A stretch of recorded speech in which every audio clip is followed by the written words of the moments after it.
أشهد أن لا إله إلا الله وحده لا شريك له وأشهد أن محمدا عبده ورسوله أما بعد فأعوذ بالله من الشيطان الرجيم بسم الله الرحمن الرحيم الحمد لله رب العالمين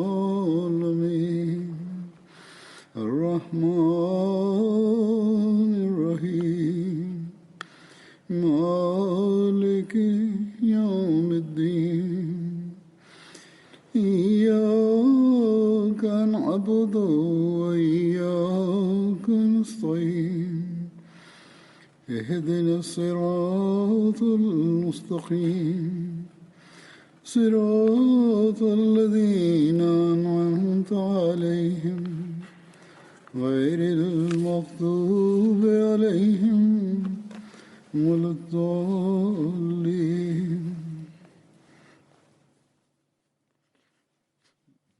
अॼु असहाबनि जो ज़िक्र थींदो, बदरी असहाबनि जो। सभिनी खां पहिरियां त मां हिकिड़ी वज़ाहत करणु चाहियां थो। ॿ ख़ुतबा पहिरियां हज़रत मुआज़ बिन जबल जे बारे में जेको बयानु थियो हुयो, उन में हिकिड़ी रिवायत हुई मुस्नद अहमद बिन हंबल जी, जंहिं में हिकिड़ो हो त ताउन जे बारे में चयो वियो हो त पाण फरमायाऊं त तमामु जल्द तव्हां शाम ॾांहुं हिजरत कंदव। रसूल पाक सल्लल्लाहु अलैहि वसल्लम फरमायो हो ऐं उहो तव्हांजे हथां फ़तह थी वेंदो, पर उते ॻड़नि ऐं फुरड़ियुनि जी हिकिड़ी बीमारी तव्हां ते मुसलत थी वेंदी, जेका माण्हू खे ॾाकण जे पाए खां पकिड़े वठंदी। हीअ तर्जुमे में सही तरह तर्जुमो बयानु न पियो थी सघे, ग़लती हुई ऐं इन मां ॻाल्हि वाज़े बि नथी थिए त इन जे बारे में जेका सही तर्जुमे सां रिवायत आहे उहा बयानु कयां थो। ॿीहर इस्माइल बिन उबैदुल्लाह खां रिवायत आहे त हज़रत मुआज़ बिन जबल रज़ी अल्लाह ताला अन्हो फरमायो त मां रसूलुल्लाह सल्लल्लाहु अलैहि वसल्लम खे ई फरमाईंदे ॿुधो आहे त तव्हां माण्हू शाम ॾांहुं हिजरत कंदव, उहो तव्हां जे लाइ फ़तह कयो वेंदो।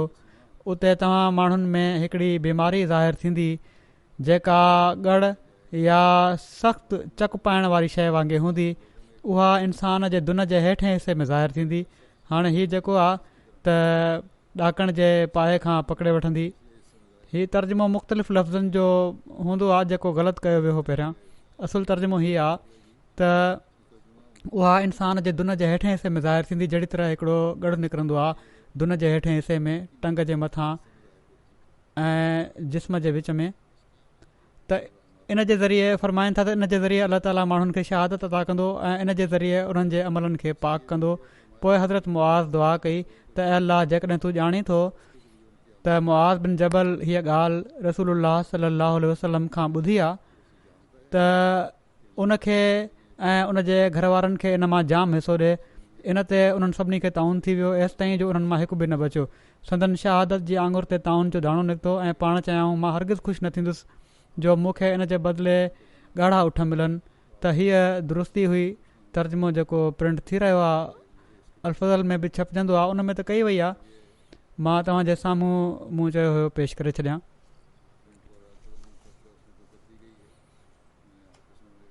हाणे जेको ज़िक्र हली रहियो हुयो उहो उन खां बाद उहो हुयो हज़रत अब्दुल्ला बिन अमर जो। हाणे उहो ई ज़िक्र ॿीहर शुरू थिए थो। हज़रत जाबिर बिन अब्दुल्ला बयानु कनि था त ग़ज़वा उहद जे ॾींहुं मुंहिंजे वालिद खे नबी करीम सल्लल्लाहु अलैहि वसल्लम वटि इन हाल में आंदो वियो जो संदन मुसलो कयो वियो हुयो, माना त जिस्म जा उज़वा वढिया विया हुआ, ख़ासि तौर ते कन ऐं नक। संदन मैयत रसूलुल्लाह सल्लल्लाहु अलैहि वसल्लम जे साम्हूं रखी वई त चवनि था त मां उन्हनि जे चहिरे तां कपिड़ो परे करणु लॻुसि त माण्हुनि मूंखे झलियो। पोइ माण्हुनि हिकिड़ी औरत जो रड़ियूं करण जो आवाज़ु ॿुधो त कंहिं चयो त उहा हज़रत अब्दुल्ला बिन अमर जी धीउ आहे। इन जो नालो हज़रत फ़ातिमा बिन ते अमर हो, या हीअ बि चयो वञे थो त हज़रत अब्दुल्ला बिन अमर जी भेण हुई। इन ते रसूलुल्लाह सल्लल्लाहु अलैहि वसल्लम फरमायो, न रो, छो त फ़रिश्ता लाॻीतो इन ते पंहिंजे परनि सां छांव कयूं बीठा आहिनि। हिकिड़ी ॿी रिवायत में आहे त हज़रत जाबिर बिन अब्दुल्ला बयानु कनि था त मुंहिंजे वालिद खे जॾहिं उहद जे ॾींहुं आंदो वियो त मुंहिंजी पुफी उन्हनि ते रोअणु लॻी त मां बि रोअणु लॻुसि। माण्हू मूंखे मना करणु लॻा, पर रसूलुल्लाह सल्लल्लाहु अलैहि वसल्लम मूंखे मना न फ़रमायो। पोइ रसूलुल्लाह सल्लल्लाहु अलैहि वसल्लम फ़रमायो, तव्हां माण्हू उन ते रो या न रो, अल्लाह जो कसम फ़रिश्ता उन ते लाॻीतो पंहिंजे परनि सां छांव कयूं बीठा हुआ एसि ताईं जो तव्हां उनखे दफ़न करे छॾियो।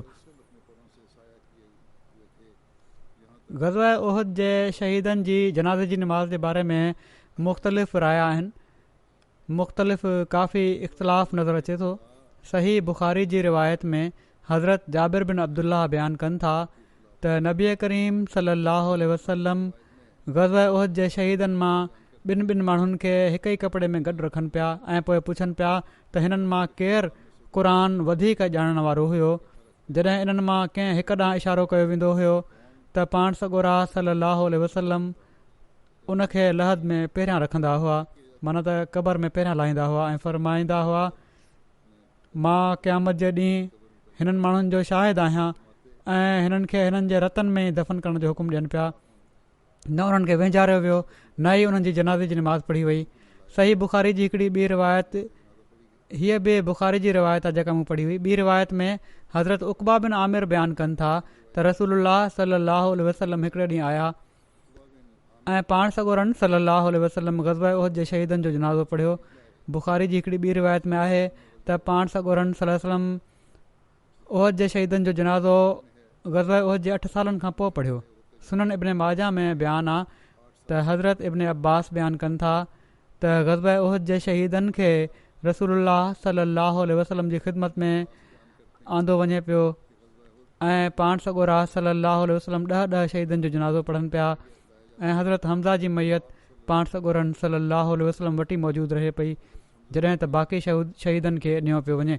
सुनन अबू दाऊद में बयानु आहे त हज़रत अनस बिन मालिक बयानु कनि था त ग़ज़वा उहद जे शहीदनि खे गुसुल न ॾिनो वियो ऐं उन्हनि खे उन्हनि जे रत माना त ज़ख़्मनि समेत दफ़न कयो वियो ऐं उन्हनि मां कंहिंजी बि जनाज़े जी नमाज़ न पढ़ी वई। सुनन अबू दाऊद जी हिकिड़ी रिवायत में आहे त हज़रत अनस बयानु कनि था त रसूलुल्लाह सल्लल्लाहु अलैहि वसल्लम सवाइ हज़रत हमज़ा जे ॿियो कंहिं शहीद जो जनाज़ो न पढ़ियो। सुनन तिरमिज़ी जी रिवायत में हज़रत अनस बिन मालिक बयानु कनि था त रसूलुल्लाह सल्लल्लाहु अलैहि वसल्लम ग़ज़वा उहद जे शहीदनि जो जनाज़ो न पढ़ियो। सीरत इब्न हिशाम ऐं सीरत हलबिया में लिखियलु आहे त पाण सॻोरनि सल्लल्लाहु अलैहि वसल्लम उहद जे शहीदनि जो जनाज़ो हीअं अदा कयो जो सभिनी खां पहिरियां हज़रत हमज़ा जी जनाज़े जी नमाज़ अदा कयऊं। पाण जनाज़े जी नमाज़ में 7 तकबीरूं चयऊं। सीरत हलबिया जे मुताबिक़ 4 तकबीरूं चयऊं। इन खां पोइ बाक़ी शहीदनि खे हिकु हिकु करे आंदो पियो वञे ऐं हज़रत हमज़ा जी मैयत सां गॾु रखियो पियो वञे ऐं पाण हिननि ॿिन्ही जी जनाज़े जी नमाज़ पढ़नि पिया ऐं अहिड़ी तरह सभिनी शहीदनि जी जनाज़े जी नमाज़ हिकु भेरो ऐं हज़रत हमज़ा जी जनाज़े जी नमाज़ 72 भेरा ऐं किन जे वेझो 92 भेरा अदा कई वई। सीरत जे हिकिड़े किताब दलाइलुल नबुआ में लिखियलु आहे त हज़रत हमज़ा जी मैयत वटि 9 शहीदनि खे गॾु आंदो पियो वञे ऐं उन्हनि जी जनाज़े जी नमाज़ पढ़ी पई वञे। पोइ उन्हनि 9 खे नियो पियो वञे ऐं वधीक 9 शहीदनि खे आंदो पियो वञे ऐं अहिड़ी तरह सभिनी शहीदनि जी जनाज़े जी नमाज़ पढ़ी वई ऐं पाण हर भेरे जनाज़े जी नमाज़ में 7 तकबीरूं चयऊं। सीरत हलबिया ऐं दलाइलुल नबुआ में ग़ज़वा उहद जे शहीदनि जी जनाज़े जी नमाज़ जूं हदीसुनि जे बारे में बहस कयो वियो आहे ऐं हिननि ॿिन्ही किताबनि में हज़रत जाबिर बिन अब्दुल्ला जी रिवायत त नबी करीम सल्लल्लाहु अलैहि वसल्लम ग़ज़वा उहद जे शहीदनि खे उन्हनि जे रतनि सां ई दफ़न करण जो हुकुम ॾिनो, न उन्हनि खे वेंझारियो वियो ऐं न ई उन्हनि जी जनाज़े जी नमाज़ पढ़ी वई खे वधीक मज़बूत करार ॾिनो आहे। हज़रत इमाम शाफ़ी बयानु कनि था त लाॻीतियुनि रिवायतुनि मां हीअ ॻाल्हि वधीक मज़बूत तौर ते मालूम थिए थी त नबी करीम सल्लल्लाहु अलैहि वसल्लम ग़ज़वा उहद जे शहीदनि जो जनाज़ो न पढ़ियो ऐं जन रिवायतुनि में ज़िक्र आयो आहे त पाण सॻोरन सल्लल्लाहु अलैहि वसल्लम हिननि शहीदनि जो जनाज़ो पढ़ियो हुयो ऐं हज़रत हमज़ा ते 70 तकबीरूं चयूं हुयूं। हीअ ॻाल्हि सही न आहे ऐं जेसि ताईं हज़रत उक़बा बिन आमिर जी रिवायत जो तालुक़ु आहे त हज़ूर सल्लल्लाहु अलैहि वसल्लम 8 सालनि खां पोइ हिननि शहीदनि जो जनाज़ो पढ़ियो त हिन रिवायत में इन ॻाल्हि जो ज़िक्र थियो आहे त हीउ 8 सालनि बाद जो वाक़ियो आहे। जहिड़ो की मूं चयो वॾा बहस थिया आहिनि, कुझु ॿियो बि बयानु करे थो छॾियां। इमाम बुख़ारी पंहिंजे किताब में बाबु सलात अल शहीद माना त शहीदनि जी जनाज़े जी नमाज़ जे उनवान सां बाब रखियो आहे त ऐं इन हेठि सिर्फ़ु 2 हदीसूं आंदियूं अथनि। पहिरीं हदीस जेका जो हज़रत जाबिर बिन अब्दुल्ला खां मरवी आहे ऐं इन में वाज़े तौर ते ज़िक्र आहे त ग़ज़वा उहद जे शहीदनि खे न गुसुल ॾिनो वियो आहे ऐं न ई उन्हनि जी जनाज़े जी नमाज़ पढ़ी वई। जॾहिं त ॿी हदीस में हज़रत उक़बा बिन आमिर खां मरवी आहे जंहिंमें हू बयानु कनि था त अनन नबी सल्लल्लाहु अलैहि वसल्लम ख़रज यौमन वसल्ला अला आहले उहदिन सलातहू अलल मय्यत। हिकिड़े ॾींहुं नबी करीम सल्लल्लाहु अलैहि वसल्लम निकिता ऐं उहद जे शहीदनि ते जनाज़े जी नमाज़ वांगुरु नमाज़ पढ़ियऊं ऐं इहा ई हदीस बुख़ारी में आहे। ॿिए हंधि ग़ज़वा उहद जे बाब में बि आई आहे।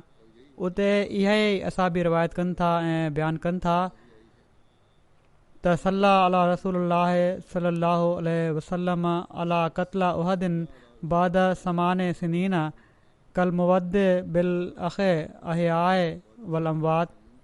त रसूलुल्लाह सल्लल्लाहु अलैहि वसल्लम उहद जे शहीदनि ते 8 सालनि खां पोइ अहिड़ी तरह नमाज़ पढ़ी जीअं जीअरनि या फ़ौत थी वञणनि खे अलविदा चयो वेंदो आहे। अहिड़ी तरह अलामा इब्न हजर अस्कलानी चवनि था त इमाम शाफ़ी जो इन मां मुराद ही आहे। इमाम शाफ़ी जो इन मां हीउ मतिलबु आहे त कंहिं बि वफ़ात ते वॾो वक़्तु गुज़री वञण खां पोइ उन जी क़बर ते जनाज़ो नाहे पढ़ियो वेंदो। इमाम शाफ़ी जे वेझो जॾहिं रसूलुल्लाह सल्लल्लाहु अलैहि वसल्लम खे मालूम थियो त संदन वफ़ात जो वक़्तु वेझो आहे त पाण उन्हनि शहीदनि जी क़बरुनि ते वञी उन्हनि खे अलविदा कंदे उन्हनि जे लाइ दुआ फ़रमायूं ऐं उन्हनि जे लाइ मग़फ़िरत तलब कयूं। उहद जे शहीदनि जी तकफ़ीन ऐं तदफ़ीन जो ज़िक्र कंदे सीरत ख़ातमुन नबीन में हज़रत मिर्ज़ा बशीर अहमद साहब ही लिखनि था त लाशनि जी सार संभाल खां पोइ तकफ़ीन जो कमु शुरू थियो। पाण सॻोरन सल्लल्लाहु अलैहि वसल्लम इरशाद फ़रमायो त जेके कपिड़ा शहीदनि जे बदन ते आहिनि उहे ओड़ी तरह रहण ॾिना वञनि ऐं शहीदनि खे गुसुल न ॾिनो वञे। पर जेकॾहिं कंहिं वटि कफ़न खां वधीक कपिड़ो हुजे त उहो पातल कपिड़नि जे मथां ई विढ़ियो वञे। जनाज़े जी नमाज़ बि उन वक़्तु न पढ़ी वई जीअं त बग़ैर गुसुल ॾिने ऐं बग़ैर जनाज़े जी नमाज़ पढ़े शहीदनि खे दफ़न कयो वियो ऐं उमूमन हिकिड़े कपिड़े में ॿिनि असाबिन खे गॾु कफ़नाए हिक ई क़बर में गॾु दफ़न कयो वियो। जंहिं असाबी खे क़ुर शरीफ़ वधीक अचे पियो उनखे पाण सॻोरन सल्लल्लाहु अलैहि वसल्लम जे इरशाद हेठि लहद मिलाईंदे मुक़दम रखियो पियो वञे ऐं पोइ लिखनि था तोड़े उन वक़्तु जनाज़े जी नमाज़ न पढ़ी वई पर बाद में वफ़ात जे ज़माने जे वेझो पाण सॻोरन सल्लल्लाहु अलैहि वसल्लम ख़ासि तौर ते उहद जे शहीदनि ते जनाज़े जी नमाज़ अदा कई। हीअ पाण मुख़्तलिफ़ तारीख़ुनि मां इस्तेमालु कयो अथनि, या नमाज़ पढ़ी वई या दुआ कई बि वई हुजे थी सघे थो, पर बहरहाल वॾे दर्द सां उन्हनि जे लाइ जनाज़े जी नमाज़ पढ़ियऊं ऐं वॾे दर्द सां उन्हनि जे लाइ दुआ फ़रमायूं। थी सघे थो त उन्हनि लाइ दुआ कई हुजनि जहिड़ी तरह पहिरियां ज़िक्र अची चुको आहे हिकिड़ो, ऐं हर हिक जी क़बर ते वञी दुआ कई हुजनि ऐं वॾे दर्द सां उन्हनि जे लाइ दुआ फ़रमाई हुजे। हज़रत जाबिर बिन अब्दुल्ला बयानु कनि था त मां पंहिंजे वालिद जे लाइ ग़ज़वा उहद जे 6 महीननि खां पोइ क़बर ठाही ऐं उन्हनि खे उन में दफ़न कयो त मां उन्हनि जे जिस्म में को तग़युर न ॾिठो सवाइ उन्हनि जी ॾाढ़ी जे कुझु वारनि जे जेके ज़मीन सां लॻल हुआ। हिकिड़ी ॿिए हंधि रिवायत में अचे थो त हज़रत जाबिर बिन अब्दुल्ला बयानु कनि था त ग़ज़वा उहद जे मौक़े ते हिकिड़ी क़बर में 2 माण्हुनि खे दफ़न कयो वियो ऐं मुंहिंजे वालिद सां गॾु बि हिकिड़े असाबी खे दफ़न कयो वियो। 6 महीना गुज़री विया, पोइ मुंहिंजी दिलि चयो त मां उन्हनि खे अलॻि क़बर में अकेलो दफ़न कयां। जीअं त मां उन्हनि खे क़बर मां कढियो त मूं ॾिठो त ज़मीन उन्हनि जे जिस्म में को बि तग़युर न कयो हुयो सवाइ इन जे जो गोश्त मां थोरो। ग़ज़वा उहद जे 46 सालनि खां पोइ हज़रत अमीर मुआविया पंहिंजी ख़िलाफ़त जे दौर में हिकिड़ी शाख जारी कई जंहिंजो पाणी ग़ज़वा उहद जे शहीदनि जी क़बरुनि में दाख़िल थी वियो। हज़रत अब्दुल्ला बिन अमर ऐं हज़रत अमर बिन जमू जी क़बर में बि पाणी दाख़िल थी वियो। जॾहिं उन्हनि जी क़बर खोटरी वई त उन्हनि ते 2 चादरूं पयल हुयूं ऐं हीअ रिवायत बयानु करण वारा चवनि था त उन्हनि जे चहिरे ते ज़ख़्मु हुयो ऐं उन्हनि जो हथु उन्हनि जे ज़ख़्म ते हुयो। ऐं पोइ अॻिते जेका रिवायत आहे उहा बहरहाल गौर ऐं फ़िक्र करण वारी आहे। बयानु त मां कयां थो पर ज़रूरी न आहे त इन ते तसली बि हुजे, छो त किन तारीख़ी किताबनि में लिखियलु आहे ऐं पढ़ण वारा के पढ़ंदा बि आहिनि। इन लाइ हिते बयानु करण जो मक़सदु सिर्फ़ु हीअ आहे त हीअ थी सघे थो उन में कुझु वधा बि कयो वियो हुजे। बहरहाल हू चवनि था ज़ख़्म तां जॾहिं हथु परे कयो वियो त ज़ख़्म मां रतु वही पियो, जेको नामुमकिन आहे। उन्हनि जो हथु वापसि ज़ख़्म ते रखियो वियो, वरी रतु बीहजी वियो। त अहिड़े क़िस्म जूं रिवायतूं बि कंहिं विच में अची वेंदियूं आहिनि जन ते गौर फ़िक्र करणु अञा मौजूदु हूंदो आहे, उहे गौर फ़िक्र करण जोॻियूं हूंदियूं आहिनि। जाबिर बिन अब्दुल्ला चवनि था त मां क़बर में पंहिंजे वालिद खे ॾिठो त ईअं लॻो त ॼण त हू सुता पिया आहिनि। हालांकि 6 महीननि खां पोइ जॾहिं उन्हनि कढियो हुयो उन वक़्तु बि हू चवनि था त गोश्त ते कुझु असरु हुयो। त 46 सालनि खां बाद त हीअ थी नथो सघे त असरु न थियो हुजे ऐं हॾा न वञी बचिया हुजनि। ऐं हीअ कुदरत जो कानून आहे त जिस्म में का तब्दीली न हुई अहिड़ी तरह नथो थी सघे। हज़रत जाबिर बिन अब्दुल्ला बयानु कनि था त मूंखे रसूलुल्लाह सल्लल्लाहु अलैहि वसल्लम मिलिया त पाण फ़रमायाऊं, ए जाबिर छा ॻाल्हि आहे, मां तोखे गमगीन ॾिसां पियो थो। मूं अर्ज़ु कयो, या रसूलुल्लाह सल्लल्लाहु अलैहि वसल्लम, मुंहिंजा वालिद ग़ज़वा उहद में शहीद थी विया आहिनि ऐं हू कर्ज़ ऐं औलाद छॾे विया आहिनि। पाण फ़रमायाऊं, छा मां तोखे इन शइ जी ख़ुशख़बरी न ॾियां जेका अल्लाह तुंहिंजे वालिद सां मुलाक़ात कई आहे? मूं अर्ज़ु कयो, जी या रसूलुल्लाह सल्लल्लाहु अलैहि वसल्लम। पाण फ़रमायाऊं, अल्लाह कंहिंसां बि कलाम नाहे कयो पर परदे जे पुठियां। जंहिंसां बि अलाह ताला कलाम कयो आहे परदे जे पुठियां कयो आहे, पर अल्लाह तुंहिंजे वालिद खे ज़िंदह कयो ऐं पोइ उन्हनि सां आम्हूं साम्हूं थी कलाम कयो आहे ऐं फ़रमायो अथई, ए मुंहिंजा बाना मूंखां घुर त मां तोखे ॾियां। उन्हनि अर्ज़ु कयो, ए मुंहिंजा रब, मूंखे ॿीहर ज़िंदह करे छॾ त जीअं मां तुंहिंजी वाट में ॿीहर क़तलु कयो वञा। हिकिड़ी रिवायत में आहे त इन मौक़े ते हज़रत अब्दुल्ला अर्ज़ु कयो त ए मुंहिंजा रब, मां तुंहिंजी इबादत जो हक़ अदा नाहे कयो। मुंहिंजी ख़्वाहिश आहे त तूं मूंखे ॿीहर दुनिया में मोकिले छॾीं त जीअं मां तुंहिंजे नबी सल्लल्लाहु अलैहि वसल्लम सां गॾिजी तुंहिंजी वाट में विढ़ां ऐं तुंहिंजी वाट में ॿीहर मारिजी वञा। इन ते अलाह ताला फ़रमायो त मां हीउ फ़ैसिलो करे चुको आहियां त जेको हिकु भेरो मरी वञे उन्हनि खे ॿीहर दुनिया में न मोटायो वेंदो।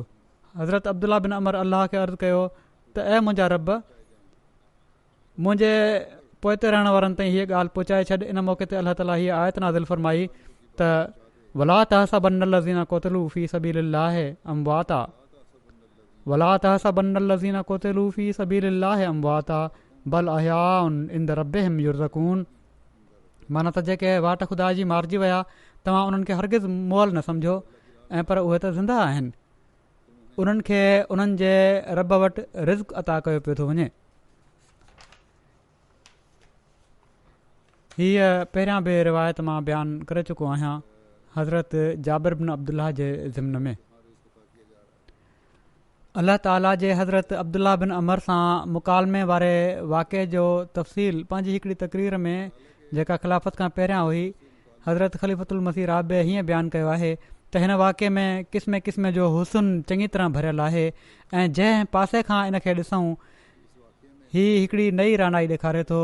ॿियनि सभिनी ॻाल्हियुनि समेत इन मां असांखे ख़बर पए थी त कहिड़ी तरह लाॻीतो पाण सॻोरन सल्लल्लाहु अलैहि वसल्लम जो राब्तो पंहिंजे रब सां क़ाइमु हुयो। बाननि ते शफ़क़त जी नज़र फ़रमाए रहिया हुआ ऐं रब सां बि दिलि मिलाए रखी हुआऊं। हिकिड़ो पहलू पंहिंजे असाबनि ते झुकियलु हुयो त ॿियो पहलू रफ़ीक़ आला सां लाॻीतो वाबस्ता ऐं पेवस्ता हुयो। उहो वजूद जेको अमन जी हालत में सुम दना फ़तदल्ला जे उफ़क़े आला ते फ़ाइज़ रहियो, जंग जी हालत में बि हिकु घड़ी उनखां अलॻि न थियो। हिकिड़ी निगाह मैदान हर्ब जी निगरान हुई त ॿी जमाल यार जे नज़ारे में मसरूफ़ हुई। हिकिड़ो कन रहमत सां असाबनि ॾांहुं झुकियलु हुयो त ॿियो मलाए आला खां पंहिंजे रब जो शीरीं कलाम ॿुधण में मसरूफ़ दस्त बाकार हुयो त दिलि बायार। पाण असाबनि जी दिलदारी फ़रमाइनि पिया त ख़ुदा संदन दिलदारी फ़रमाए रहियो हुयो। अब्दुल्ला बिन अमर जी क़ल्बी कैफ़ियत जी ख़बर ॾेई दरअसल अलाह ताला खेनि हीउ पैगाम ॾेई रहियो हुयो त ऐं सभिनी खां वधी करे मूंसां मुहबत करण वारा ॾिस, तुंहिंजो बि हिकिड़ो अहिड़ो इश्क़ असां पंहिंजे आरिफ़ बाननि जी दिलि में भरे छॾियो आहे जो गुज़री वेंदड़ जहान मां गुज़ारे वञण खां पोइ बि तुंहिंजो ख़्यालु उन्हनि खे सताए थो ऐं तोखे जंग जे मैदान में तनहा छॾे हली वञण ते केॾा न ॾुखोयल आहिनि। तुंहिंजे मुक़ाबिल ते उन्हनि खे जन्नत जो बि हिर्स नाहे रहियो। उन्हनि जी जन्नत त बसि इहा ई आहे त तेज़ तलवारुनि सां बार बार कपियो वञनि, पर तोसां गॾु रहनि, वरी तोसां रहनि, वरी तोसां गॾु रहनि। हज़रत जाबिर बिन अब्दुल्ला बयानु कनि था त हज़रत अब्दुल्ला बिन अमर जॾहिं फ़ौत थिया त उन्हनि ते कर्ज़ु हुयो। मां नबी सलाहु वसलम खां मदद तलब कई त तव्हां हिननि जे कर्ज़नि खे सम्झायो त हू हिननि जे कर्ज़ में कुझु कमी करे छॾनि। त नबी सलाहु वसलम उन्हनि खां इन ख़्वाहिश जो इज़हार कयो, पर उन्हनि कमी न कई। तॾहिं नबी सलाहु वसलम मूंखे फ़रमायो त वञ ऐं पंहिंजी खजूरनि जे हर क़िस्म खे अलॻि अलॻि कर ऐं पंहिंजे खजूरनि जे हर क़िस्म खे अलॻि अलॻि कर। अजवा खजूर खे अलॻि रखजांइ ऐं अस्क बिन ज़ैद खजूर खे जो जेको क़िस्म आहे उनखे अलॻि, पोइ मूंखे पैगाम मोकिलिजांइ। जीअं त मां ईअं ई कयो, रसूल सल्लल्लाहु खे चवराए मोकिलियुमि। पाण आया त पाण खजूरनि जे ढिग ते या उन्हनि जे विच में वेही रहिया, पोइ पाण फ़रमायाऊं हिननि माण्हुनि खे मापे ॾे। जीअं त मां उन्हनि खे मापे ॾिनो, एसि ताईं जो जेको उन्हनि जो हक़ु हुयो मां उन्हनि खे पूरो ॾेई छॾियो। पोइ बि मुंहिंजूं खजूरूं बची वियूं। ईअं पियो लॻे त उहे घटियूं ई न आहिनि।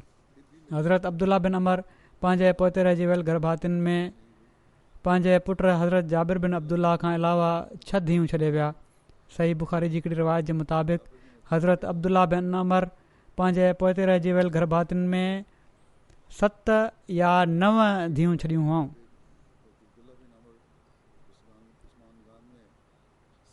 हाणे अॻिलो जन असाबी जो ज़िक्र आहे, उन्हनि जो नालो आहे हज़रत अबू दुजाना। अबू दुजाना हज़रत समाक बिन ख़र्शा। हज़रत अबू दुजाना जो ताल्लुक़ अंसार जे क़बीले ख़ज़रत जी शाख बनू साइदा सां हो। हज़रत अबू दुजाना जे वालिद जो नालो ख़र्शा हुयो। के चवनि था त ओस हुयो ऐं उन्हनि जे ॾाॾे जो नालो ख़र्शा हो। हज़रत अबू दुजाना जी वालदा जो नालो हज़मा बिनते हरमला हो। पाण पंहिंजे नाले जी भेट में पंहिंजी कुनियत अबू दुजाना सां वधीक मशहूरु हुआ। हज़रत अबू दुजाना जो हिकिड़ो पुटु हुयो जंहिंजो नालो ख़ालिद हुयो ऐं उन जी वालदा जो नालो आमना बिनते अमर हो। हज़रत उत्बा बिन ग़ज़वान मके मां हिजरत करे जॾहिं मदीने पहुता त रसूलुल्लाह सल्लल्लाहु अलैहि वसल्लम उन्हनि जे ऐं हज़रत अबू दुजाना जे विच में मवाख़ात क़ाइमु फ़रमाई। हज़रत अबू दुजाना ग़ज़वा बदर उहद ऐं ॿियनि सभिनी ग़ज़वात में रसूलुल्लाह सल्लल्लाहु अलैहि वसल्लम सां गॾु रहिया। हज़रत अबू दुजाना खे अंसार जे कबार असाबनि में ॻणियो वञंदो हो ऐं उन्हनि खे रसूलुल्लाह सल्लल्लाहु अलैहि वसल्लम जे ग़ज़वात में नुमायां हैसियत हासिल हुई।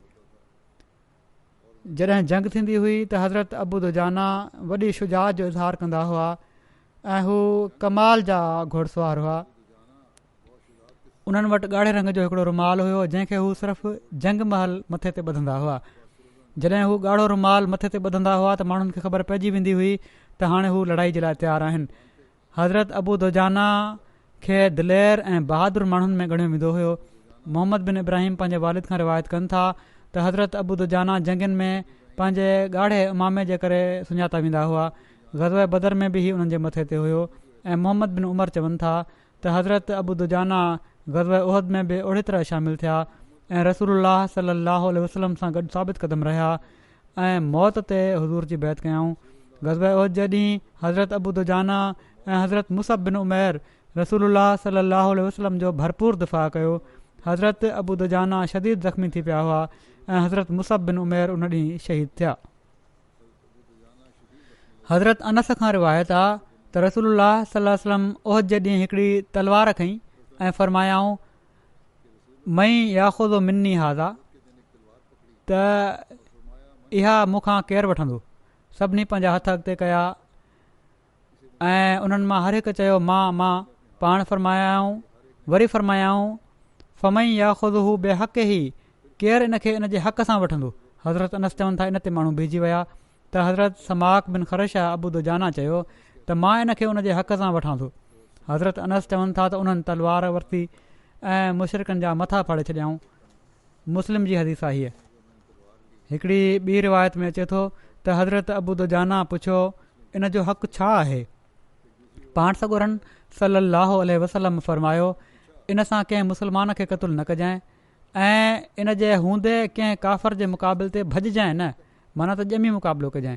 इन ते हज़रत अबू दुजाना अर्ज़ु कयो मां हिन तलवार खे इन जे हक़ सां वठां थो। जॾहिं नबी सल्लल्लाहु अलैहि वसल्लम हज़रत अबू दुजाना खे तलवार ॾिनी त उन्हनि इन सां मुशरिकनि जा मथा फाड़े छॾिया।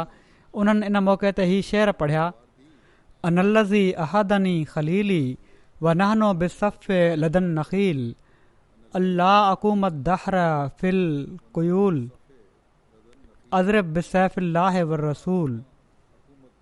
मां उहो आहियां जंहिंखां मुंहिंजे दोस्त वाइदो वरितो आहे जॾहिं त असां सफ़ा मक़ाम ते खजूर जे वणनि वटि हुआसीं ऐं उहो वाइदो हीअ आहे त मां लश्कर जी पोयनि सिफ़ुनि में न बीहां ऐं अल्लाह ऐं रसूल जी तलवार सां दुश्मननि सां लड़ाई कयां।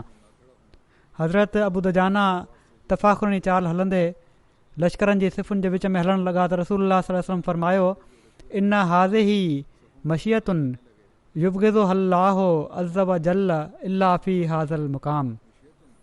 त हीअ अहिड़ी चाल आहे जेका अल्लाह अज़्ज़ व जल खे नापसंदि आहे सवाइ हिन जॻह जे माना त जंग जे मौक़े ते।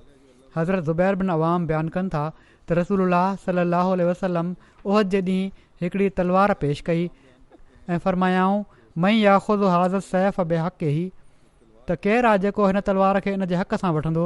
हज़रत ज़ुबैर चवनि था मां उथी बीठुसि ऐं अर्ज़ु कयुमि या रसूलल्लाह मां। पाण सॻोरन सल्लल्लाहु अलैहि वसल्लम मूंखां एराज़ फरमायो कन लाडार फरमायाऊं। रसूलुल्लाह सल्लल्लाहु अलैहि वसल्लम वरी फरमायो केरु आहे जेको इन तलवार खे इन जे हक़ सां वठंदो। मूं वरी अर्ज़ु कयो त या रसूलल्लाह मां। वरी पाण मूंखां पासो कयऊं। रसूलुल्लाह सल्लल्लाहु अलैहि वसल्लम वरी फरमायो केरु आहे जेको इन तलवार खे इन जे हक़ सां वठंदो। हज़रत अबू दुजाना समाक बिन ख़रशा उथी बीठा ऐं अर्ज़ु कयऊं या रसूलल्लाह मां हिन तलवार खे इन जे हक़ सां वठां थो ऐं हिन जो हक़ छा आहे।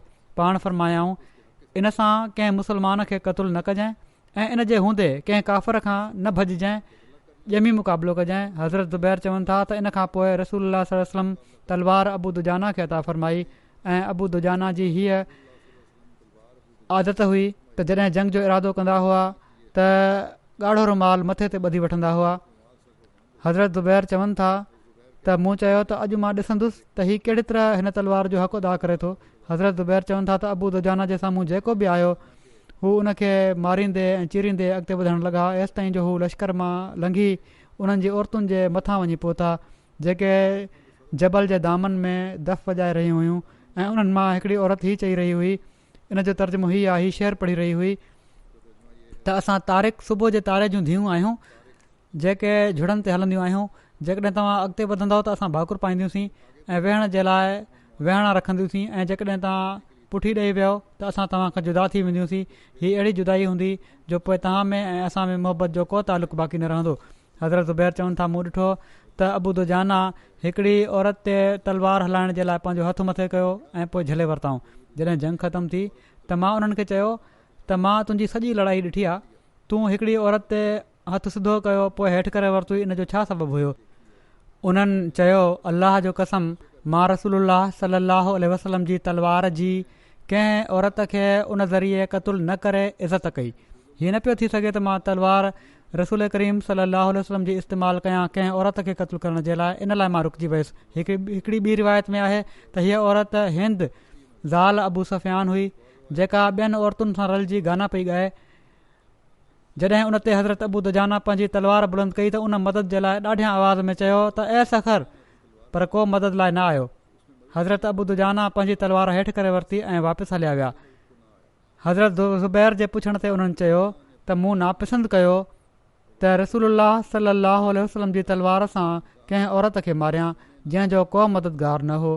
हज़रत अबू दुजाना जे हिन वाक़े जो ज़िक्र कंदे सीरत ख़ातमुन नबीन में हज़रत मिर्ज़ा बशीर अहमद साहब हीअं बयानु फ़रमायो आहे त मुबारज़त में जॾहिं काफ़र कुरैश खे शिकस्त थी त काफ़रनि हीउ नज़ारो ॾिठो त कावड़ में अची हमिलो करे ॾिनऊं।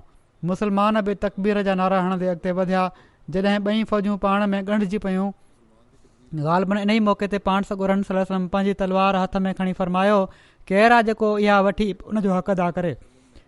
केतिरनि ई असाबनि फ़ख़ुर जी ख़्वाहिश में पंहिंजा हथ अॻिते कया, जिन में हज़रत उमर ऐं ज़ुबैर ऐं पर किन रिवायतुनि जी रूह खां हज़रत अबू बकर ऐं हज़रत अली बि शामिल हुआ।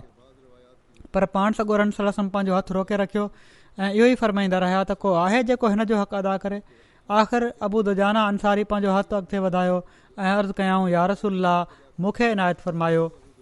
पाण हीअ तलवार उन्हनि खे ॾेई छॾियाऊं ऐं अबू दुजाना उनखे हथ में खणी गुरूर सां हलंदे, माना त वॾे फ़ख़ुर सां ऐं पंधु कंदे काफ़रनि ॾांहुं अॻिते वधिया। पाण सॻोरन सल्लल्लाहु अलैहि वसल्लम असाबनि खे फ़रमायो, ख़ुदा खे हीअ चाल नापसंद आहे, पर अहिड़े मौक़े ते नापसंद नाहे। ज़ुबैर जेके पाण सॻोरन सल्लल्लाहु अलैहि वसल्लम जी तलवार वठण जा सभिनी खां वधीक ख़्वाहिशमंद हुआ ऐं रिश्ते जे वेझो हुअण जे करे पंहिंजो हक़ बि वधीक सम्झनि पिया, दिलि ई दिलि में बेक़रार थियण लॻा त छा सबबु आहे जो पाण सॻोरन सल्लल्लाहु अलैहि वसल्लम मूंखे हीअ तलवार नाहे ॾिनी ऐं अबू दुजाना खे ॾेई छॾी अथनि। ऐं पंहिंजी हिन परेशानी खे ख़तमु करण जे लाइ उन्हनि दिलि में अहद कयो त मां हिन मैदान में अबू दुजाना सां गॾु गॾु रहंदुसि ऐं ॾिसंदुसि त हू हिन तलवार सां छा थो करे। जीअं त हू चवनि था त अबू दुजाना पंहिंजे मथे ते हिकिड़ो ॻाढ़ो कपिड़ो ॿधो ऐं इहा तलवार खणी हमद जा गीत झूंगारींदे मुशरिकनि जी सिफ़ुनि में घिड़ी वियो ऐं मूं ॾिठो त जाॾे वञे पियो ॼण त मौत विखेरींदो पियो वञे ऐं मां कंहिं माण्हू खे न ॾिठो जेको उन जे साम्हूं आयो हुजे ऐं उहो पोइ बचियो हुजे। एसि ताईं जो हू कुरैश जे लश्कर मां पंहिंजो रस्तो कटींदे लश्कर जे ॿिए किनारे ताईं निकिरी वियो, जिथे कुरैश जूं औरतूं बीठियूं हुयूं। हिंद ज़ाल अबू सुफ़ियान, जेका वॾे ज़ोर शोर सां पंहिंजे मर्दनि खे जोश पई ॾियाराए, उन जे साम्हूं आई ऐं अबू दुजाना पंहिंजी तलवार उन तां खईं, जंहिं ते हिंद वॾे ज़ोर सां रड़ कई ऐं पंहिंजे मर्दनि खे मदद जे लाइ सॾु कयईं, पर को शख़्स उन जी मदद लाइ न आयो। पर मूं ॾिठो, ज़ुबैर चवनि था त मूं ॾिठो त अबू दुजाना पाण मुरादो ई पंहिंजी तलवार हेठि करे वरिती ऐं उतां हटी हलियो आयो। ज़ुबैर रिवायत कनि था त इन मौक़े ते मां अबू दुजाना खां पुछियो त हीअ छा ॻाल्हि आहे जो पहिरियां त तूं तलवार मथे कई पोइ हेठि करे वरितई। उन चयो, मुंहिंजी दिलि इन ॻाल्हि ते तयारु न थी त रसूलुल्लाह सल्लल्लाहु अलैहि वसल्लम जी तलवार हिकिड़ी औरत ते हलायां, ऐं औरत बि उहा जंहिंसां गॾु उन वक़्तु को मर्द मुहाफ़िज़ कोन्हे। ज़ुबैर चवनि था, मां उन वक़्तु सम्झो त वाक़ई जेको हक़ रसूलुल्लाह सल्लल्लाहु अलैहि वसल्लम जी तलवार जो अबू दुजाना अदा कयो आहे, उहो शायदि मां न करे सघां हा ऐं मुंहिंजी दिलि जी ख़लिश ख़तमु थी वई। हज़रत ख़लीफ़तुल मसीह सानी हिन वाक़े खे हीअं बयानु फ़रमायो आहे। फ़रमाइनि था त उहद जी जंग में रसूल करीम सल्लल्लाहु अलैहि वसल्लम हिकिड़ी तलवार पेश कई ऐं फ़रमायाऊं, हीअ तलवार मां उन शख़्स खे ॾींदुसि जेको हिन जो हक़ अदा करण जो वाइदो करे। केतिरा ई माण्हू उहा तलवार वठण जे लाइ उथी बीठा। पाण अबू दुजाना अंसारी खे उहा तलवार ॾिनऊं। लड़ाई में हिकिड़े हंधि मके वारनि जा कुझु सिपाही अबू दुजाना ते हमले आवर थिया। जॾहिं पाण उन्हनि सां विड़ी रहिया हुआ, तॾहिं पाण ॾिठऊं त हिकिड़ो सिपाही सभिनी खां वधीक जोश सां लड़ाई में हिसो वठी रहियो आहे। पाण तलवार खयूं ऐं उन ॾांहुं वठी भॻा, पर पोइ उनखे छॾे वापसि अची विया। माना त अबू दुजाना तलवार खईं, उन ॾांहुं वठी भॻा, पर पोइ उनखे छॾे वापसि अची विया। उन्हनि जे कंहिं दोस्त पुछियो त तव्हां उनखे छो छॾे ॾिनो? उन्हनि चयो, जवाबु ॾिनऊं त जॾहिं मां उन वटि वयुसि त उन जे वात मां हिकिड़ो अहिड़ो फ़िकिरो निकितो जंहिंसां मूंखे ख़बर पइजी वई त हू मर्द न पर औरत आहे। उन्हनि जे साथी चयो, बहरहाल उहा सिपाहियुनि वांगुरु फ़ौज में विढ़े पई, पोइ तव्हां उनखे छॾियो छो? अबू दुजाना चयो त मुंहिंजी दिलि बर्दाश्त न कयो त मां रसूल करीम सल्लल्लाहु अलैहि वसल्लम जी ॾिनल तलवार खे हिकिड़ी कमज़ोर औरत ते हलायां। मक़सदु हज़रत मुस्लिम मौद वरी फ़रमाइनि था, मक़सदु पाण सॻोरा सल्लल्लाहु अलैहि वसल्लम औरतुनि जे अदब ऐं एतिराम जी हमेशह तालीम ॾींदा हुआ, जंहिंजे करे काफ़रनि जूं औरतूं वधीक दिलेरी सां मुस्लमाननि खे नुक़सानु पहुचाइण जी कोशिशि कंदियूं हुयूं, पर पोइ बि मुस्लमान इन्हनि ॻाल्हियुनि खे बर्दाश्त कंदा वेंदा हुआ। अबू दुजाना जे बारे में मशहूरु मुस्तशरिक़ सर विलियम म्योर लिखनि था त जंग जी शुरूआति में मोहम्मद सल्लल्लाहु अलैहि वसल्लम पंहिंजी तलवार खईं ऐं फ़रमायाऊं, केरु आहे जेको हीअ तलवार उन जे हक़ सां वठंदो? उमर ज़ुबैर ऐं केतिरा ई असाब वठण जी उन्हनि ख़्वाहिश कई, पर रसूल सल्लल्लाहु मना करे छॾियो। आख़िर में अबू दुजाना अर्ज़ु कयो त मोहम्मद सल्लल्लाहु अलैहि वसल्लम उन्हनि खे ॾेई छॾी। उन्हनि इन सां काफ़रनि जूं सिसियूं धड़नि खां धार करणु शुरू करे ॾिनियूं। पोइ लिखनि था हू त मुस्लमाननि जे ख़तरनाक हमलनि जे साम्हूं मकी लश्कर जा पेर पटिजण लॻा। कुरैश जे दस्ते केतिरा ई भेरा हीअ कोशिशि कई त इस्लामी फ़ौज जे खाॿे पासे पुठियां थी हमिलो कनि, पर हर भेरे उन्हनि खे हिननि 50 तीरंदाज़नि जा तीर खाई पोइ ते हटणो पियो, जेके मोहम्मद सल्लल्लाहु अलैहि वसल्लम ख़ासि तौर ते मुतयन कया हुआ। मुस्लमाननि तरफ़ां उहद जे मैदान में बि उहा ई शुजात ऐं मर्दानगी ऐं मौत ऐं ख़तरे खां उहा ई बेपरवाही ॾेखारी वई जेके बदर जे मौक़े ते उन्हनि ॾेखारी हुई। मके जे लश्कर जूं सिफ़ूं फाटी फाटी पवनि पियूं। जॾहिं पंहिंजे लोहे टोप सां ॻाढ़ो रुमाल ॿधे अबू दुजाना उन्हनि ते हमिलो करे पियो ऐं इन तलवार सां जेका उनखे मोहम्मद सल्लल्लाहु अलैहि वसल्लम ॾिनी हुई चइनी पासे ॼण त मौत विखेरींदो पियो वञे। हमज़ा पंहिंजे मथे ते उठ पकी जे परनि जी कलगी फड़काईंदो हर हंधि नुमाया नज़र अचे पियो। अली पंहिंजे ड्रिघे अछे झंडे सां ऐं ज़ुबैर पंहिंजे शौक़ रंग जी चिमकंदड़ ज़र्द पग सां एलीट बहादुरनि वांगुरु जिथे बि वञनि पिया दुश्मन वास्ते मौत ऐं परेशानी जो पैगाम साण खयूं पिया वञनि। ही उहे नज़ारा आहिनि जिथे बाद जी इस्लामी फ़तुनि जा हीरो तरबियत पज़ीर थिया। हज़रत इब्न अब्बास बयानु कनि था त ही सीरत ख़ातमुन नबीयीन में ही सॼो बयानु आहे जेको पहिरियां मूं पढ़ियो आहे। हज़रत इब्न अब्बास बयानु कनि था त जॾहिं रसूलुल्लाह सल्लल्लाहु अलैहि वसल्लम उहद तां मोटिया त पंहिंजी धीअ फ़ातिमा खे पंहिंजी तलवार ॾिनऊं ऐं फ़रमायाऊं ऐं धीउ हिन तां रतु साफ़ कर। हज़रत अली बि पंहिंजी तलवार उन्हनि खे ॾिनी ऐं चयाऊं हिन तां बि रतु धो। अलाह जो कसम अॼु हिन मुंहिंजो ख़ूब साथ ॾिनो आहे। इन ते रसूलुल्लाह सल्लल्लाहु अलैहि वसल्लम फ़रमायो जेकॾहिं तूं विढ़ण जो हक़ अदा करे छॾियो आहे त यकीनन सहल बिन हुनैफ़ ऐं अबू दजाना बि विढ़ण जो हक़ अदा कयो आहे। हिकिड़ी रिवायत में सहल बिन हुनैफ़ जे बदिरां हारिस बिन सुमा जो नालो बि अचे थो। ज़ैद बिन असलम बयानु कनि था त हज़रत अबू दजाना वटि माण्हू आया जॾहिं त पाण बीमार हुआ पर संदन चहिरो ॾाढो चिमकी रहियो हुयो। कंहिं पुछियो त तव्हांजो चहिरो छो थो पियो चिमके त हज़रत अबू दुजाना चयो मुंहिंजे अमलनि मां मुंहिंजा 2 कम अहिड़ा आहिनि जेके मुंहिंजे वेझो तमामु घणा वज़नायता ऐं मज़बूत आहिनि। पहिरियों ही त मां कॾहिं बि अहिड़ी ॻाल्हि न आहियां कंदो जंहिंजो मूंसां तालुक़ु न हुजे। ॿियो ही त मुंहिंजी दिलि मुस्लमाननि जे लाइ हमेशह साफ़ रहंदी आहे। हज़रत अबू दुजाना यमामा वारी जंग में शहीद थिया। मुसलमा कज़ाब रसूलुल्लाह सल्लल्लाहु अलैहि वसल्लम जी वफ़ात खां पोइ कूड़ी नबूअत जी दावा करे मदीने ते हमले जो इरादो कयो त हज़रत अबू बकर उन जी मुंडी चिथण लाइ 12 हिजरी में लश्कर रवानो कयो। हज़रत अबू दुजाना बि इन लश्कर जो हिसो हुआ। हज़रत अबू दुजाना यमामा वारी जंग में सख़्तु लड़ाई कई ऐं शहादत जो रुतबो हासिलु कयूं। बनु हुनैफ़ा क़दीम अरब कबीलो जंहिंजे हिकिड़े वॾे हिसे मुसलमा कज़ाब जे क़यादत हेठि मदीने ख़िलाफ़ु बग़ावत कई हुई उन्हनि जो यमामा में बाग़ हुयो जंहिंमें महसूर थी विढ़ी रहिया हुआ। मुसलमाननि खे अंदरि वञण जो मौक़ो न पियो मिले। हज़रत अबू दुजाना मुसलमाननि खे चयो त मूंखे बाग़ अंदरि उछले छॾियो। मुसलमाननि ईअं ई कयो पर उन्हनि जी ॿिए पासे किरण सां उन्हनि जी टंग भॼी पई, पर पोइ बि हू बाग़ जे दरवाज़े ते विढ़ंदा रहिया ऐं मुशरिकनि खे उतां हटाए छॾियाऊं ऐं मुसलमान अंदरि दाख़िल थी विया। हज़रत अबू दुजाना मुसलमा कज़ाब जे क़त्ल में अब्दुल्ला बिन ज़ैद ऐं वहशी बिन हर्ब सां गॾु शामिल हुआ ऐं यमामा वारे ॾींहुं पाण शहादत माणियो। हिकिड़ी रिवायत में अचे थो त हज़रत अबू दुजाना सफ़ीन वारी जंग में हज़रत अली पारां विढ़ंदे फ़ौत थिया, पर हीअ रिवायत कमज़ोर आहे। पहिरीं रिवायत वधीक सही आहे ऐं घणी मज़कूर आहे। पहिरियां हीअ बि बयानु करे चुको आहियां मां, कुझु हिते बि कुझु बयानु करे थो छॾियां जंहिंजो हज़रत अबू दुजाना सां तालुक़ु आहे। अबू दुजाना अंसारी हुआ। पाण सॻोरनि सल्लल्लाहु अलैहि वसल्लम जी मदीने हिजरत खां पहिरियां इस्लाम क़बूल कयो हुआऊं। मदीने जा रहण वारा हुआ।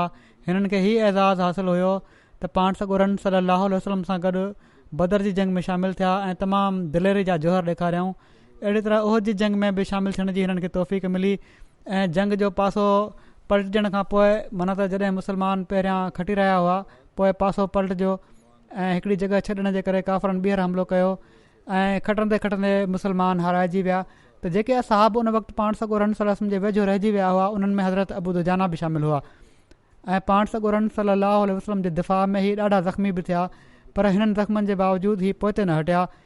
हिकु दफ़ो बीमारी में पंहिंजे साथी खे चवणु लॻा त शायदि मुंहिंजा 2 अमल अलाह ताला क़बूल करे वठे। हिकिड़ो ही त मां का फज़ूल ॻाल्हि न आहियां कंदो, गिला न आहियां कंदो, माण्हुनि जे पर पुठि उन्हनि जूं ॻाल्हियूं न आहियां कंदो। ॿियो ही त कंहिं मुस्लमान जे लाइ मुंहिंजी दिलि में कीनो ऐं बुग़्ज़ कोन्हे। ही हिननि जो ज़िक्र हिते ख़तमु थियो। हाणे किन मरहूमनि जो मां ज़िक्र कंदुसि ऐं उन्हनि जी जनाज़े जी नमाज़ बि पढ़ाईंदुसि, जिन मां हिकिड़ा शहीद बि आहिनि जेके कुझु ॾींहं पहिरियां जिन खे शहीद कयो वियो। मुकरम महबूब ख़ान साहब इबिन सैयद जलाल साहब ज़िलो पिशावर। महबूब ख़ान साहब खे अहमद जे मुखालिफ़नि 8 नवंबर 2020 ते सुबुह 8 बजे शेख मोहम्मदी ॻोठु पिशावर में फायरिंग करे शहीद करे छॾियो हुयो। इन्ना लिल्लाहि व इन्ना इलैहि राजिऊन। तफ़सील मुताबिक़ महबूब ख़ान साहब 6 नवंबर ते ख़ुशहाल टाउन पिशावर मां पंहिंजी ॾोहिटी जेका पंहिंजी फैमिली सां गॾु लॻ ॻोठु शेख मोहम्मदी में रहे थी उन्हनि सां मिलणु विया। 8 नवंबर ते वापसी जे लाइ घरां निकिता। बस स्टॉप जे वेझो पहुता हुआ जो नामालूम माण्हुनि पीछो करे हिननि ते फायरिंग करे छॾी। हिकिड़ो फायर मथे में पुठियां लॻो ऐं गोली साम्हूं खां निकिरी वई, जंहिं ते थॾे ते ई वफ़ात थी वई। इन्ना लिल्लाहि व इन्ना इलैहि राजिऊन। वाक़े खां पोइ कातिल भॼी विया। हिकिड़ो ई हुयो, भॼी वियो। शहीद मरहूम जी उमिरि तक़रीबन 80 साल हुई। शहीद मरहूम पब्लिक हेल्थ इंजीनियरिंग डिपार्टमेंट मां 2002 में बहैसियत ऑफिसर सुपरिटेंडेंट रिटायर थियण खां पोइ पेंशनर जी हैसियत सां ज़िंदगी गुज़ार रहिया हुआ। शहीद मरहूम जे वालिद सैयद जलाल साहब 1930 जी ॾहाई में बैत कई हुई। शहीद मरहूम पैदाइशी अहमदी हुआ। मरहूम केतिरनि ई ख़ुसूसियतुनि जा हामिल हुआ। तहज्जुद जा पाबंद हुआ। शराफ़त, हमदर्दी, महिमान नवाज़ी खां अलावा सखावत में निमाया हुआ। दावत अल्लाह जो जुनून जी हद ताईं शौक़ु हुन। हक़ जो पैगाम पहुचाइण में हमेशह अॻु भर रहंदा हुआ।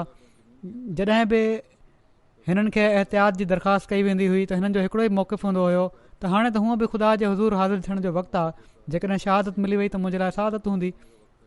बहरहाल हिननि जी हीअ बि ख़्वाहिश पूरी थी वई शहादत जी। महबूब ख़ान साहब शहीद जी घरवारी मेराज बेगम साहिबा खे ही एज़ाज़ हासिल आहे जो हिननि जा वालिद मोहम्मद सईद साहब ऐं चाचा बशीर अहमद साहब 1966 में शहीद थिया हुआ। हाणे हीअ सआदत हिननि जे घरवारे खे हासिल थी। अहिड़ी तरह पाण हिकिड़े शहीद जी धीउ, शहीद जी भाइटी ऐं शहीद जी घरवारियूं आहिनि। पोइ ते रहिजी वियल घर भातियुनि में हिननि जी घरवारी आहे मेराज बेगम साहिबा। इन खां अलावा 2 पुट आहिनि, मुनवर साहब ऐं फज़ल अहमद साहब। 2 धीअरूं आहिनि, ज़किया बेगम साहिबा ऐं वहीदा बेगम। 2 पोटा पोटियूं आहिनि, 6 ॾोहिटा ऐं 4 ॾोहिटियूं शामिल आहिनि। हिननि जा नंढा पुट माइक्रोबायोलॉजी में PhD इन्हनि कई आहे। उहे ऑस्ट्रेलिया में हूंदा आहिनि। ॿिया जर्मनी में हूंदा आहिनि। फज़ल अहमद साहब उहे बि पढ़ियल लिखियल आहिनि, MA इंग्लिश आहिनि। मुनवर ख़ान साहब हिननि जा पुट चवनि था त महबूब ख़ान साहब पंहिंजे इलाइक़े में अमन अमान जे क़याम जे लाइ परेशान रहंदा हुआ। कॾहिं कॾहिं झगड़े जी सूरत में ॿिन्ही धुरियुनि जे विच में ठाह कराइण जे लाइ पाण वटां बि खून बहा ॾेई छॾींदा हुआ। पाण ग़रीबनि लाचार माण्हुनि जी मदद जे लाइ रोज़ु तयारु रहंदा हुआ। माण्हू पंहिंजनि ज़रूरतुनि जे लाइ बिना हेक ॿक हिननि खां रुजू कंदा हुआ ऐं पाण उन्हनि जी मदद जे लाइ हमेशह पाण वटि कुझु न कुझु पैसा ऐं अनु रखंदा हुआ। तमामु मुनक़सिरुल मिज़ाज, ख़ामोश तब इंसान हुआ। वॾो सब्र करण वारा, ॿियनि जी तकलीफ़ जो अहसासु करण वारा हुआ ऐं हर घड़ी उन्हनि जी मदद जे लाइ तयारु रहंदा हुआ। अलाह ताला मरहूम जा दर्जा बुलंद फ़रमाईंदो रहे ऐं हिननि जे पोयरनि खे बि हिननि जी नेकिन खे जारी रखण जी तौफ़ीक़ अता फ़रमाए। ॿियो जनाज़ो जेको आहे उहो फ़ख़्र अहमद फ़ारूक साहब मुरबी सिलसिला जो आहे, पाकिस्तान में हुआ। 1 नवंबर 2020 ते शाम 6:15 बजे जे वेझो हिकिड़े रोड एक्सीडेंट में पंहिंजे पुट एहतशाम अब्दुल्ला सां गॾु ही अहमदनगर मां अची रहिया हुआ जो हिननि जी वफ़ात थी आहे अहमदनगर मां ईंदे। इन्ना लिल्लाहि व इन्ना इलैहि राजिऊन। ॿई पीउ पुट थॾे ते ई ख़तरनाक एक्सीडेंट हुयो। ॿिन्ही पीउ पुट जी वफ़ात थी वई आहे। अलाह ताला जे फज़ल सां फ़ख़्र साहब मूसी हुआ। हिननि जा फ़ख़्र साहब जा वालिद सैफ़ुर रहमान साहब जेके आहिनि उन्हनि पाण बैत कई हुई। हिननि जे ख़ानदान में पहिरियां को अहमदी न हुयो। 1968 में उन्हनि बैत कई हुई ऐं पंहिंजे ख़ानदान जा पहिरियां अहमदी बणिया। 1996 में जामिया अहमदिया रबुआ मां फ़ारिग़ु तहसील थियण खां पोइ पाकिस्तान में मुख़्तलिफ़ जॻहुनि ते हिननि खे ख़िदमत जी तौफ़ीक़ मिली फ़ख़्र साहब खे। पोइ हिननि खे आइवरी कोस्ट ओलह अफ्रीका मोकिलियो वियो ऐं पोइ गुज़िरियल 8 सालनि खां ई अहमदनगर में मुरबी सिलसिला तौरु ख़िदमत जी तौफ़ीक़ हासिलु करे रहिया हुआ। हिननि जी शादी ताहिरा फ़ख़्र साहिबा सां थी जेका अली असगर साहब जी धीउ आहे। इन शादी मां हिननि जूं 4 धीअरूं ऐं हिकिड़ो पुटु हुयो। पुटु एहतशाम अब्दुल्ला त पंहिंजे वालिद सां गॾु ई एक्सीडेंट में फ़ौत थी वियो ऐं हाणे पोइ ते हिननि जे घर भातियुनि में हिननि जी घरवारी ऐं 4 धीअरूं आहिनि। इन खां अलावा वालदा आहे हिननि जी ऐं भेण भाइर आहिनि। हिननि जूं धीअरूं आहिनि वजीहा अमतुसबू, अज़ीज़ा ख़ाफ़िया फ़ख़्र, समरीन फ़ख़्र ऐं महरीन फ़ख़्र।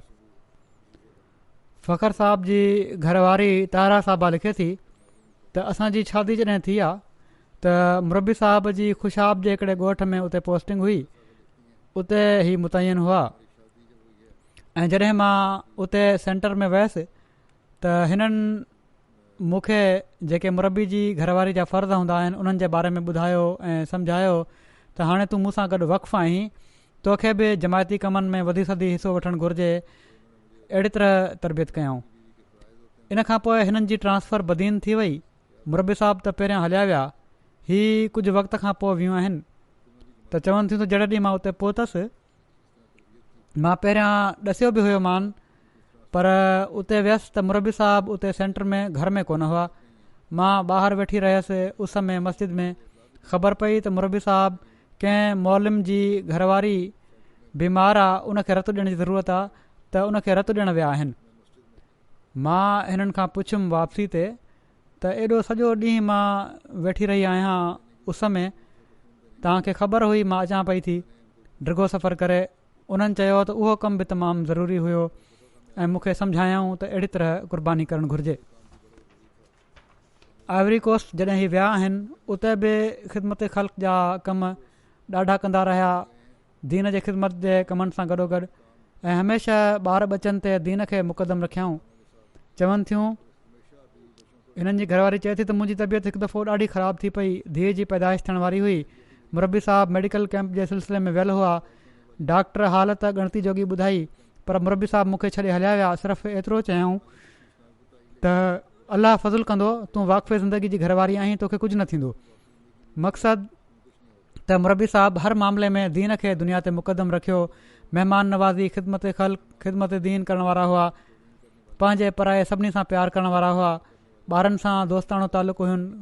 को मसइलो हुजे, तोड़े घरू हुजे या ख़ानदानी हुजे या जमायती हुजे या गैरत जमायत माण्हुनि जो, वॾे सुहिणे नमूने सां सुलझाईंदा हुआ। ॿारनि खे बि सम्झाईंदा हुआ त तव्हां वाक़फ़े ज़िंदगी जा ॿार आहियो, हिकिड़े मुरबी जो औलाद आहियो, तंहिं करे हमेशह दीन खे दुनिया ते तरजीह ॾियणी आहे ऐं पंहिंजो सुठो नमूनो पेश करणो आहे। वासिल साहब मुरबी आहिनि आइवरी कोस्ट में। चवनि था त फ़ख़्र साहब आइवरी कोस्ट जे मुबलिक तौरु आया। तमामु सुठो मिलण वारा, खिलमुख, सुठी तबियत जा मालिक हुआ। हिननि जी शख़्सियत जी ख़ासि ॻाल्हि हिननि जी दिलि मोहण वारी ॻाल्हि ॿोल हुई। जंहिंसां मिलंदा हुआ उनखे पंहिंजो गर्विदा करे वठंदा हुआ। 5 साल ताईं ओमे रीजन में मुबलिक तौरु ख़िदमत कयऊं ऐं सुहिणे अख़लाक ऐं हमदर्दी जे करे हर नंढो वॾो हिननि सां ॾाढो तालुक़ु रखंदो हुयो ऐं हमेशह ज़िक्र करे थो। जलसे सालियाने ते वञण जे लाइ किन ग़रीबनि खे किराए जी अदायगी बि ॻुझे तौर ते करे छॾींदा हुआ ऐं चवनि था त हिननि जे क़याम जे अरसे दौरान हिननि जो रीजन हाज़िरी में पहिरें नंबर ते रहियो आहे। उतां जा लोकल मोलिम आहिनि हिकिड़ा समारो हारून साहब, उहे बि चवनि था त 2.5 साल मां हिननि सां गॾु कमु कयो आहे। भाइरनि वांगुरु मुंहिंजो ख़्यालु रखियऊं। ऐं जेका ख़ासि तौर ते मूं ॻाल्हि नोट कई उहा हीअ हुई त तमामु महिनती ऐं पुरजोश मुबलिक हुआ। हर कमु वॾी ज़िमेवारी ऐं शौक़ सां कंदा हुआ। जल्द कमु मुकमल करण जो हिकिड़ो ख़्यालु हर वक़्तु दिमाग़ में हलंदो रहंदो हुन। तोड़े उहो तबलीग जो कमु हुजे, चंदे जी वसूली जो हुजे, जलसे सालाने जी तयारी जो हुजे, तबलीग जो हीअ हाल हुयो जो चाहींदा हुआ त हर ॻोठ में जमायत जो पैगाम जल्द खां जल्द पहुची वञे। अलाह ताला मरहूम जा दर्जा बुलंद फरमाए, हिननि जी धीअनि ऐं घरवारी जो बि हाफ़िज़ो नासिर थिए ऐं हर परेशानी ऐं ॾुखियाई खां हिननि खे आईंदा बचाए। टियों जनाज़ो आहे मुरबी साहब जे पुट एहतशाम अहमद अब्दुल्ला जो, जेके हिननि जा पुट आहिनि फ़ख़्र अहमद फ़ारूक जा। हीअ बि जहिड़ो कमु ॿुधायो पंहिंजे वालिद सां गॾु ई रोड एक्सीडेंट में फ़ौत थी विया हुआ। अलाह ताला जे फज़ुल सां वक़फ़े नौ जी बाबरकत तहरीक में शामिल हुआ ऐं हीअ अॼुकल्ह फस्ट ईयर में पढ़ी रहिया हुआ ऐं मूसी त न हुआ पर वसियत फार्म फिल कयो हुआऊं, जमा न करायो हुआऊं। बहरहाल कारपरदाज़ इन ते कार्रवाई करे सघे थी जेकॾहिं फार्म फिल हुयो त।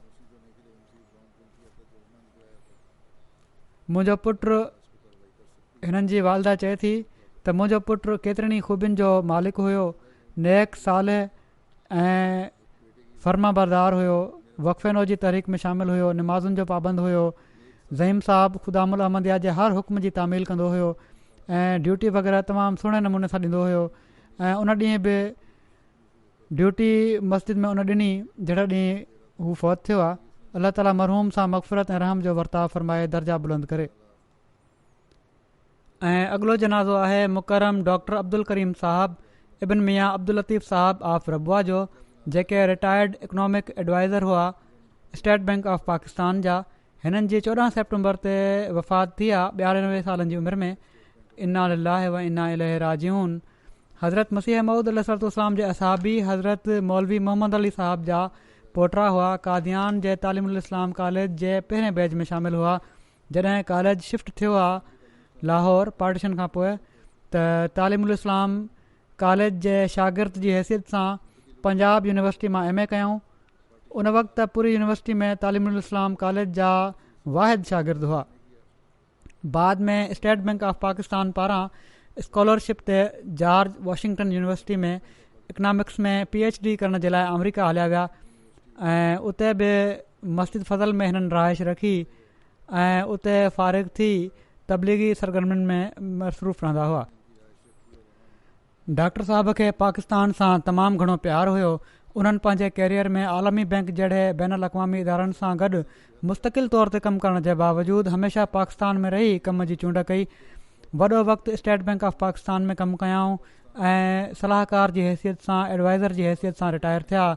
पंहिंजे दौर में हिननि IMF ऐं एशियन डेवलपमेंट बैंक जहिड़े इदारनि सां गॾु केतिरियूं ई मुल्की ऐं गैर मुल्की असाइनमेंट्स कामयाबी सां मुकमल कयूं। नाणे वारी वज़ारत में बि कुझु वक़्तु कमु कयाऊं ऐं हिकिड़ी विफ़ाक़ी बजट बि हिननि जी निगरानी में तयारु थी।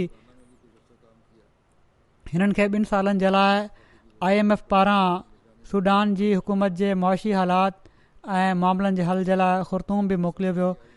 स्टेट बैंक मां रिटायर थियण खां पोइ हिननि जमायत जी ख़िदमत ख़ातिर रबुआ में रहण खे तरजीह ॾिनी।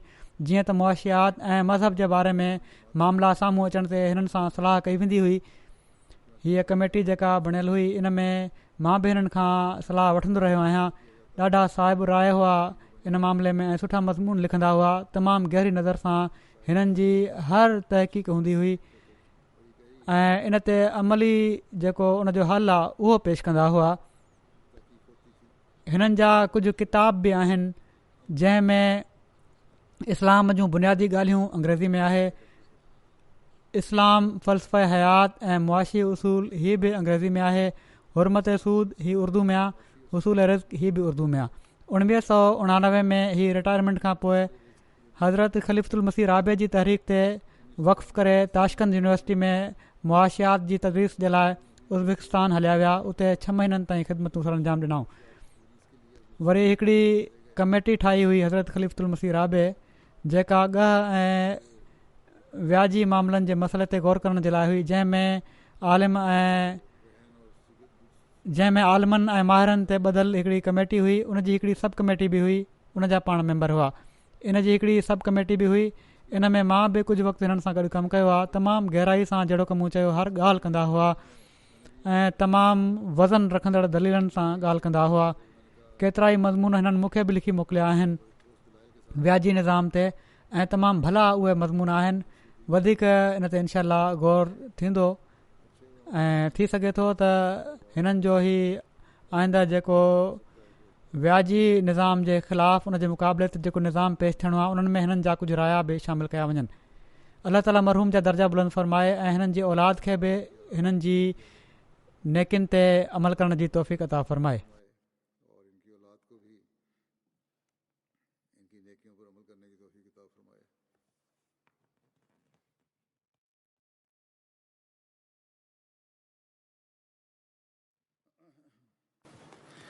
अल्हम्दुलिल्लाह नहमदुहु व नस्तईनुहु व नस्तगफिरुहु व नुमिनु बिही व नतवक्कलु अलैहि व नऊज़ु बिल्लाहि मिन शुरूरि अनफुसिना व मिन सय्यिआति अअमालिना मन यहदिहिल्लाहु फला मुदिल्ल लहु ومن يضلله فلا هادي له ونشهد أن لا إله إلا الله ونشهد أن محمدا عبده ورسوله عباد الله رحمكم الله إن الله يأمر بالعدل والإحسان وإيتاء ذي القربى وينهى عن الفحشاء والمنكر والبغي يعظكم لعلكم تذكرون اذكروا الله يذكركم وادعوه يستجب لكم ولذكر الله أكبر.